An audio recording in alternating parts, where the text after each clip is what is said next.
예, 어제 읽었던 8장은 이스라엘이 왕을 요구하는 내용이라면, 오늘 본문 9장은 하나님께서 이스라엘 백성들의 요구대로 사울을 왕으로 세우시기 위해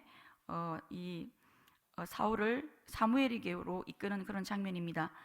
사실 지금까지 이스라엘 나라에는 왕이 없었습니다. 왜냐하면 하나님께서 친히 그들의 왕이셨기 때문입니다. 모든 능력과 권세를 가지신, 또 만왕의 왕이신 하나님이 왕이 되시는 그런 나라보다 정말 막강하고 또 복된 나라가 어디 있겠습니까? 그런데도 이스라엘 백성들은 인간 왕을 요구합니다. 그들이 왕을 요구하는 동기는 8장 20절에 나와 있는 것처럼, 우리도 다른 나라처럼 눈에 보이는 왕이 우리를 다스리고 또 우리 앞에 나가서 우리의 싸움을 싸워주기를 원했기 때문입니다. 눈에 보이는 왕을 가진 주변 나라와 같이 되고 싶었기 때문에 그들이 왕을 요구했던 것입니다. 그런데 하나님은 자기 백성이 인간 왕을 세우는 것을 기뻐하지 않으셨습니다. 왜 기뻐하지 않으셨겠습니까? 왜냐하면 이 일은 하나님께서 원래 계획하신 그 계획에서 어긋난 일이었고, 또 하나님 자신이 그들이 왕이 되기를 거부하는 옳지 못하고 또 불신앙적인 그런 모습이었기 때문입니다. 이스라엘이 왕을 요구했던 이유는 하나님의 뜻보다 이웃 나라의 그 가치관과 행동에 영향을 받았기 때문입니다. 우리 역시도 신앙을 가지고 있지만 다른 사람들의 가치관이라든지 그 행동에 영향을 받는 경우들이 있습니다. 특히 나와 친한 친구라든지 또 가깝게 지내는 사람들의 가치관에 우리가 영향을 받기 쉽고 또 잘 동화되기 때문에, 혹시라도 우리 모습 중에 하나님의 말씀이나 하나님의 뜻에 어긋난 그런 무조건적인 따라하기, 모방은 없는지 우리가 살펴볼 수 있어야겠습니다. 이스라엘 백성들이 왕을 요구하자 하나님은 그들의 요구대로 왕을 세우기로 결정하셨습니다. 그리고 이 사실이 이스라엘 백성 전체에게 퍼졌을 것입니다. 알려졌을 것입니다. 자기들 가운데서 왕을 세운다고 하니까 사람들은 아마도 자기 지파에서 왕이 나오길 바랬을 것입니다. 각 지파들이 나름대로 이런 바람들이 있었지만 그럼에도 불구하고 지파들 중에서 가장 유력한 지파에서 왕이 나오지 않을까 추측을 했을 것입니다. 그런데 하나님은 이 백성들의 모든 예상을 뒤엎으시고 전혀 기대하지 않았던 이스라엘 지파들 가운데 가장 미약한 지파인 베냐민 지파를 택하셨다는 사실입니다. 베냐민 지파에서 왕이 나오리라고는 그 누구도 생각조차 하지 못했을 것입니다. 왜냐하면 그 사사기 19장 20장에 보면 그 한 타락한 레위인이 첩과 함께 살다가 이 첩이 남편에게 불만을 품고 친정으로 돌아가게 됩니다. 레위인은 첩이 친정으로 돌아가자 첩의 친정으로 가서 첩을 데려오다가 기브아 땅 한 노인의 집에서 유숙을 하게 되는데, 그때 큰 봉변을 당하게 됩니다. 불량배들이 이 레위인 남자를 내놓으라고 위협을 하자 레위인은 자신의 첩을 불량배들에게 내어주고 첩은 밤새 이 불량배들에게 고통을 당하다가 죽게 됩니다. 레위인은 이 베냐민 기브아 사람들에 대한 원한으로 죽은 자신의 첩을 시신을 조각내어 이스라엘 12지파에게 한 덩어리씩 보내게 되고, 그로 인해 이스라엘 총회가 망극한 행동을 한 이 베냐민 지파와 전쟁을 하기로 이렇게 결정을 내리게 됩니다. 이 전쟁으로 600명의 그 베냐민 지파 군사들을 제외한 나머지 지파 전체가 완전히 몰살을 당하게 되는 그런 사건이 일어나게 됩니다. 바로 이런 지파에서 이스라엘 나라의 첫 번째 왕이 나오게 된 것입니다.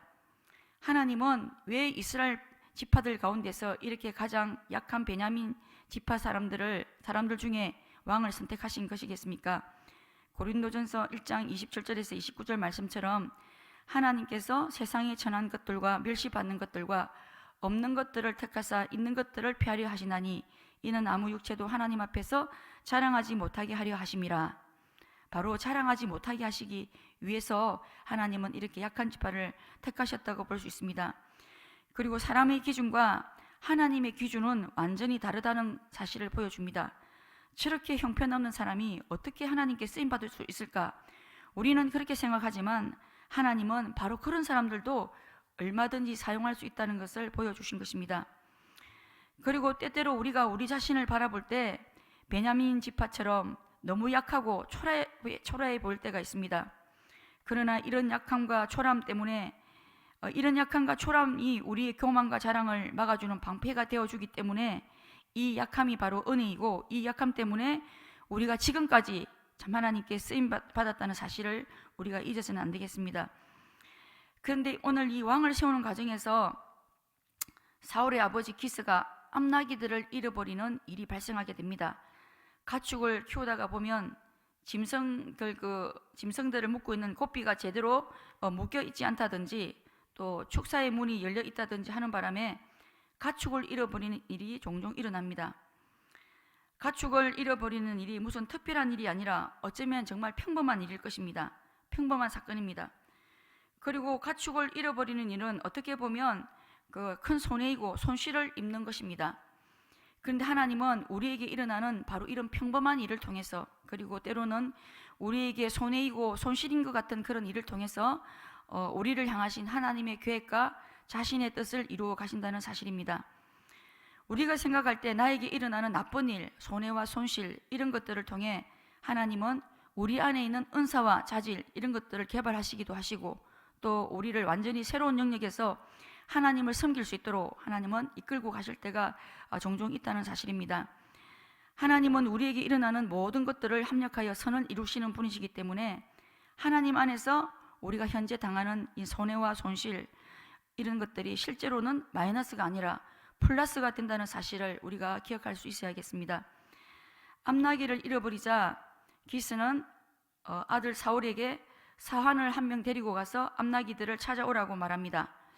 암나기는 교통수단이 없던 그런 시대에 운송이나 운반이라든지 농사 짓는 일을 위해 사용됐기 때문에 아무리 가난한 집도 나귀 한 마리 정도는 있었다고 합니다. 아버지의 이 미션에 대해서 사울은 어떻게 반응합니까? 사울의 아버지는 베냐민 지파 중에서도 집안이 되게 좋고 유력한 사람이라고 오늘 본문을 소개하고 있습니다. 여기서 유력한 사람이라고 하는 말은 덕망이 있고 상당한 재력가라는 뜻입니다.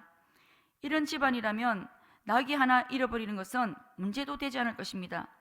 게다가 이런 집에는 사환들도 많이 있을 것입니다.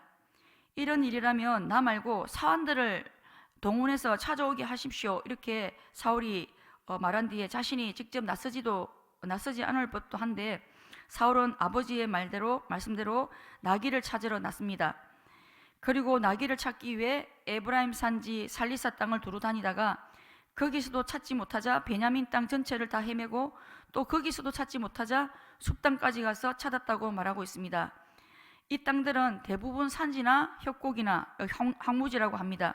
9장 20절에 보면 이 사울과 사환이 나귀를 찾기 위해 무려 3일 동안 찾아 헤매고 다녔다고 언급하고 있습니다. 나귀를 찾겠다고 3일 동안 산지와 협곡, 황무지를 헤매고 있는 이 모습을 한번 상상해 보십시오. 부잣집 도련님이 정말 하기 힘든 일이 아니겠습니까? 이런 사울의 모습을 통해 정말 순종이 무엇인지를 배우게 되는 것 같습니다. 순종은 나의 의견, 나의 생각, 나의 주장이 있지만 그것을 내세우지 않고 그냥 예하고 반응하고 또 3일 동안 끝까지 그 일을 해내는 것이 순종인 것 같습니다. 그리고 이런 순종은 나의 권위보다 나에게 순종을 요구하는 사람의 그 권위를 인정하는 겸손이 없이는 불가능합니다. 겸손이 바탕이 되어 있지 않으면 순종이 어려운 것입니다. 그리고 사울은 아버지가 자신에게 대해서 걱정할까 봐 나귀에 대한 집착을 버리고 집으로 돌아갈 생각을 합니다.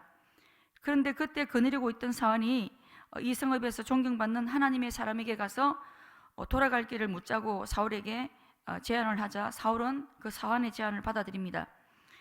지금쯤이면 이 두 사람 다 지칠 대로 지쳤을 것입니다. 사울의 입장에서 이 사환의 말을 얼마든지 거절할 수 있지 않겠습니까? 어디서 그런 헛소문을 듣고 와서 갈 길도 먼데 쓸데없이 시간 낭비하지 말고 빨리 집으로 돌아가자고 할 수 있을 것입니다. 그런데 사울은 아랫 사람의 말에 귀를 기울이고 그의 말을 수용합니다. 거기다가 그 선지자에게 드릴 예물까지 이 사울이 신경 쓰는 모습을 볼 수 있습니다. 사울은 예의를 놓치지 않고 있습니다. 그리고 선지자들을 만나러 가는 길에 물 기르러 나온 소녀들을 만나 그들에게 사무엘이 어디 있는지 그곳의 정보를 얻게 되고 정확한 시간에 마침 산당으로 올라가려고 하는 그 사무엘을 만나게 됩니다. 만약에 기스가 나귀를 잃어버리지 않았다면, 또 사울이 아버지의 말을 거역했다면 사울이 3일 동안 나귀를 찾지 않았다면, 또 사환의 말을 듣지 않았다면, 그리고 물깃는 소녀들을 만나지 않았다면, 이 중에 하나라도 생략이 되었더라면 사울이 어떻게 사무엘을 만날 수 있었겠습니까? 하나님은 사울이 사무엘을 만나 왕으로 기름 부음을 받을 수 있도록 하시기 위해 모든 걸음들을 정확하게 빈틈없이 인도하고 계심을 볼 수 있습니다. 마찬가지로 오늘 우리의 모든 걸음들을 인도하시는 하나님께서 정확하게 빈틈없이 우리의 걸음들도 인도하실 것입니다. 오늘 나의 걸음이 나귀를 잃어버린 손해를 당한 그런 순간일 수도 있고, 또 3일 동안 나귀를 찾아 헤매는 그런 시간을 보내고 있을 수도 있고, 또 우리 곁에 있는 사환의 말을 듣고 겨우 움직이는 그런 걸음일 수도 있고, 또 생수를 주는 소녀들을 만나 길을 물어야 하는 그런 순간들일 수도 있지만, 결국 하나님은 이 모든 과정을 다 겪고 통과하게 하신 후에 우리 머리에 기름을 부어 주실 것입니다. 그렇다면 하나님의 이런 섭리와 인도의 과정 가운데 있는 우리가 해야 할 일이 있다면 무엇이겠습니까? 모든 순간 겸손의 기여를 고정시키고 매일매일 주어진 말씀 앞에 순종으로 한 걸음 한 걸음 걸어가는 것입니다. 바로 오늘 이 한 걸음이 주님이 인도하시는 걸음이기 때문에 우리는 불안해하거나 염려할 필요가 없는 것입니다. 오늘 말씀을 통해 하나님께서 사람을 세우시는 기준을 볼 수 있습니다. 하나님은 이스라엘의 첫 번째 왕을 세우시는 기준으로 다른 것을 보지 않으셨습니다. 심지어 신앙이 어떤지도 보지 않으시고 오직 한 가지 겸손을 보셨습니다. 하나님은 교만한 자를 물리치시고 겸손한 자를 사용하시는 분이신 것을 우리가 볼 수 있습니다. 그렇다면 우리는 겸손한 자입니까? 우리가 우리 자신을 돌아볼 수 있으면 좋겠습니다. 우리는 때때로 우리 자신이 겸손한 자라고 생각할 때가 있습니다. 그러나 스스로 생각하는 겸손은 겸손이 아닐 가능성이 있습니다. 왜냐하면 주관적인 진단이기 때문입니다. 오늘 말씀은 겸손에 대해서 우리가 우리 자신을 스스로 진단하는 방법을 말해줍니다. 나에게 순종을 요구하는 사람, 윗사람이나 혹은 공동체의 영적 지도자의 권위를 인정하지 않는다면 아직 겸손하지 않은 것입니다. 주어진 일을 끝까지 해내고 있지 않다면 겸손하지 않은 것입니다. 그리고 주변 사람의 말을 무시하고 주변 사람의 말에 귀를 기울이지 않는다면 겸손하지 않은 것입니다. 주변 사람에 대해서 예의가 없고 무례하다면 겸손하지 않은 것입니다. 말씀에 비추어 나에게 한 가지라도 교만한 부분이 있다면 이것이 우리에게 가장 위험한 약점인 줄 알고 우리가 다시 겸손으로 무장하여 주님 앞에 끝까지 쓰임받는 우리 모두가 될 수 있어야겠습니다.